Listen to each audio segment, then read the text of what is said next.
Buenas tardes, Fernando, y buenas tardes, Carmen. Muy bien, gracias. Bueno, te pido una reflexión primero, después por ahí entramos más en detalle de lo que se viene. Bueno, cuéntenos cómo tomó la primera impresión de, bueno, apenas se entera de esta situación. No recuerdo con cuántos precedentes en el ámbito judicial, cómo la estuvo sobrellevando, qué es lo primero que se le ocurrió en ese momento. Mire, precedentes en la realidad judicial neuquina desde la entrada en vigencia de este Código Procesal Penal en el 2014 no hemos tenido ninguno. Una sensación de preocupación por la proyección en varios frentes de esta cuestión. Generó también la necesidad de poner sobre la mesa y revisar varios procesos de trabajo. También puso sobre la mesa la necesidad de actualizar el tipo de información que se le brinda a la ciudadanía cuando es convocada a sumarse a esta participación ciudadana en el juzgamiento de delitos gravísimos, de los más graves que tenemos en la variedad de delitos que se juzgan en el sistema procesal penal neuquino. Así que en principio para todo el Tribunal Superior fue un impacto muy importante, que generó algunas acciones formales, para llamarlas de alguna manera, que son haber iniciado una investigación disciplinaria interna para tratar de establecer qué ocurrió y si ha habido responsabilidad de algún empleado, funcionario, magistrado en esta situación. Una investigación administrativa interna con alcance disciplinario que será paralela a la investigación penal que se llevará adelante, según informó el fiscal jefe García, en el ámbito del Ministerio Público Fiscal. ¿De quién depende el dispositivo de seguridad que se ocupa de, bueno, salvaguardar a los jurados?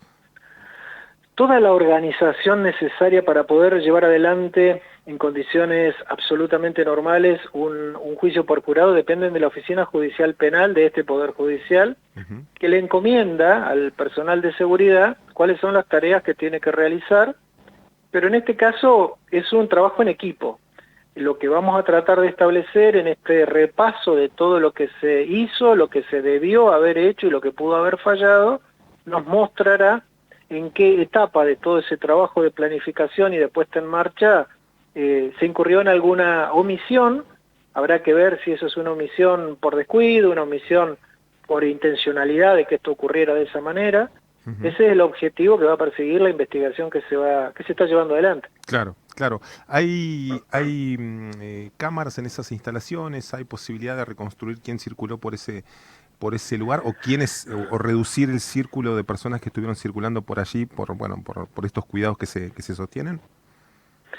En la parte interior de las dependencias judiciales no hay cámaras, en toda la parte de circulación del público sí hay cámaras. Será un trabajo de investigación poder establecer quiénes tenían acceso al lugar donde ocurrió el hecho que usted señalaba al inicio, y habrá que ir descartando, y lo que también hemos tenido que asumir, que seguramente habrá gente con alguna incomodidad, porque deberemos analizar todas las personas que pudieron tener acceso a ese lugar, que por definición era un lugar de acceso restringido solo para las personas del jurado y para las personas de la Oficina Judicial Penal que acompañaban en todo el proceso al jurado. Entonces, lamentablemente vamos a tener que analizar la conducta y el comportamiento que tuvieron todas las personas en esa jornada de martes a la tarde y de miércoles a la mañana. Claro, claro. Bueno, en consecuencia, digamos, en lo referido estrictamente al proceso, bueno, se habilitó una fecha para la realización del juicio, básicamente, ¿no? Sí, ya está agendada la realización del juicio nuevamente, va a ser entre el 11 y el 19 de octubre. En el día de hoy se realizó la audiencia de selección del nuevo jurado que va a tener que intervenir en la realización, en la reproducción íntegra del juicio por jurado. Así que ya se está avanzando, se le ha dado prioridad, pero por supuesto no podemos negar que es absolutamente negativo y absolutamente no deseado tener que repetir un juicio de esta naturaleza, pensando en la familia, pensando en los imputados y su familia, pensando en los jurados, pensando en la comunidad, pensando en todo el personal de la oficina judicial que se siente absolutamente frustrado porque esto haya tenido que anularse, porque además proyecta una imagen que vamos a poner toda la energía institucional para tratar de revertir, y es que es una imagen negativa luego de 8 años de juicios por jurados, con 65 juicios realizados con absoluta normalidad y calidad, y con más de 1000 ciudadanos de la provincia de Neuquén que fueron pasando por esos juicios por jurados, trabajando de jueces populares, tomando decisiones y arribando a veredictos luego de esas deliberaciones en las que arribaron a una decisión. Claro, porque lo que queda, y a veces, bueno, el abordaje de nosotros, los periodistas, de los medios también, lo que queda en primer plano generalmente es, bueno, el hecho escabroso de una amenaza de este tipo, ¿no? Pero, bueno, y lo que hay detrás, las conjeturas que se pueden hacer, digamos, el tenor de los imputados o de los procesados, pero y no queda tan claro que es un ataque a la institucionalidad y a un mecanismo de apertura de la justicia a la ciudadanía para que sea parte de esos procesos también. Y más transparente. ¿No? Más transparencia, o más siempre se habla de esa necesidad o sectores políticos hablan de la necesidad de modificar, bueno, algunos procesos judiciales, digo, esto de hacerlo más participativo. Bueno, acá había un claro ejemplo de esa posibilidad. Y ha sufrido un ataque eso también, ¿no? No sé si lo ve así usted también, Germán.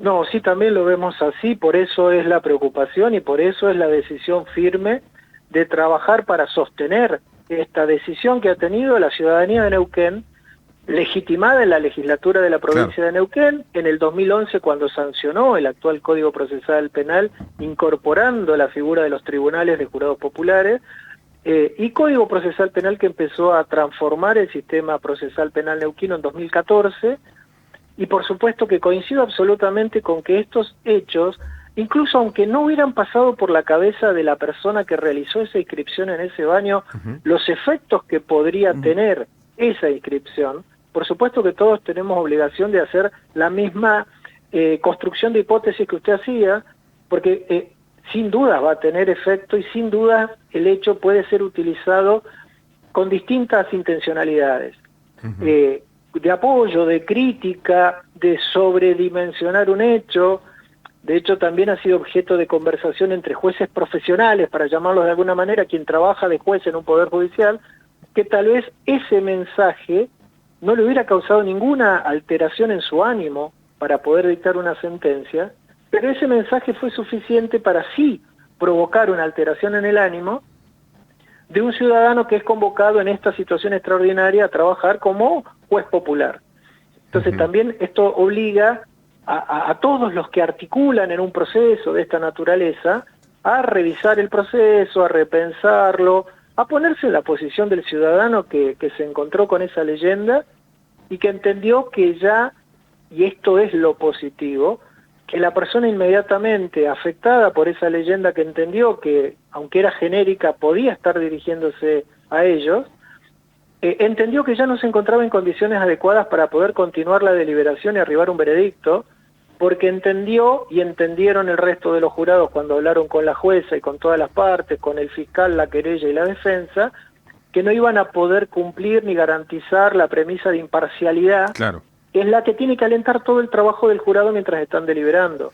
Así que hasta incluso esta situación absolutamente no deseada tiene como consecuencia positiva o saludable que los ciudadanos que fueron seleccionados y que se integraron en ese jurado popular comprendieron profundamente cuál era el rol que tenían que cumplir y en qué contexto lo tenían que cumplir. Sintieron que no podían emitir un veredicto en ese contexto porque no iba a ser enmarcado en una premisa absoluta de imparcialidad, y lo comunicaron a la jueza técnica y lo debatieron en una audiencia, y a partir de escuchar a los jurados se decidió que la solución más saludable para este proceso era invalidarlo y reiniciarlo nuevamente ante otro jurado y con otro juez técnico. ¿Y qué pasa con el nuevo jurado? El nuevo jurado ya está en proceso de selección. ¿El qué pasa con cuál va a ser su rol o qué pasa con qué puede decir? No, porque supongo que ya van a ir medio como preparados para las amenazas o cómo van a protegerlos, ¿no? Su intimidad, porque acá se filtraron direcciones, creo. No, es muy importante lo que usted dice. Mire, si bien había una leyenda en ese baño que decía como amenaza tácita o expresa conocemos sus domicilios, Sí. en realidad no existe ninguna evidencia que permita sostener que algún dato de los que resguarda la Oficina Judicial Penal se hayan filtrado. Ajá. No existe ninguna certeza ni ningún indicio suficientemente cierto como para sostener que algo se filtró. Lo único que se conocen son esas inscripciones que aparecieron en una pared de un baño de varones en un sector destinado exclusivamente al jurado. Ahora es muy importante lo que usted dice de cuál es el ánimo Claro. con el que se presentan El nuevo jurado. ciudadanos convocados para actuar de nuevo jurado. Seguramente esto está presente y seguramente ha sido manifestado y puesto de relieve en las entrevistas que han existido esta mañana para seleccionar a las 16 personas que tienen que oficiar de jurados titulares y suplentes. Pero también tenemos que tener presente que el riesgo de presiones sobre el jurado popular ya está incluido incluso en el Código Procesal Penal neuquino.